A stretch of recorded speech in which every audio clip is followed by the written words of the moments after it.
સર્વે ગુજરાતી મિત્રોને પાર્થિવ ગોહિલના જય જય ગરવી ગુજરાત. એક આજની પેઢીના કલાકાર તરીકે દર વર્ષે હું કંઈ ને કંઈ કરતો હોઉં છું, પણ મને એવું લાગ્યા કરે છે કે that is not enough.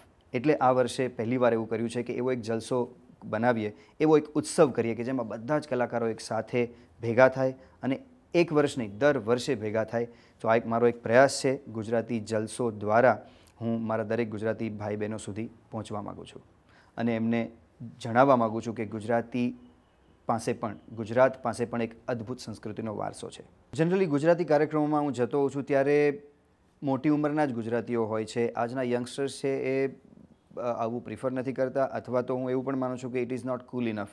The way we present Gujarati music, Gujarati theatre, they may not find it cool. So આ ઉત્સવમાં, આ જલસામાં અમે પ્રયત્ન કર્યો છે કે એક પ્રેઝન્ટેશન પણ એક અદ્ભુત રીતે કર્યું છે. નવી પેઢીને ગમે, એ લોકો વેલકમ કરી શકે એ રીતનું છે. આ જલસો તમે તમારા ઘરે બેઠા, તમારા સ્માર્ટફોન પર, ઇન્ટરનેટ પર, ટીવી પર માણી શકો. તમારે કરવાનું કશું નથી. Just log on two www.gujaratijalso.com અને તમને બધી માહિતી મળી જશે. તો આવો ઉજવીએ ઉત્સવ આપણો ગુજરાતી જલસો.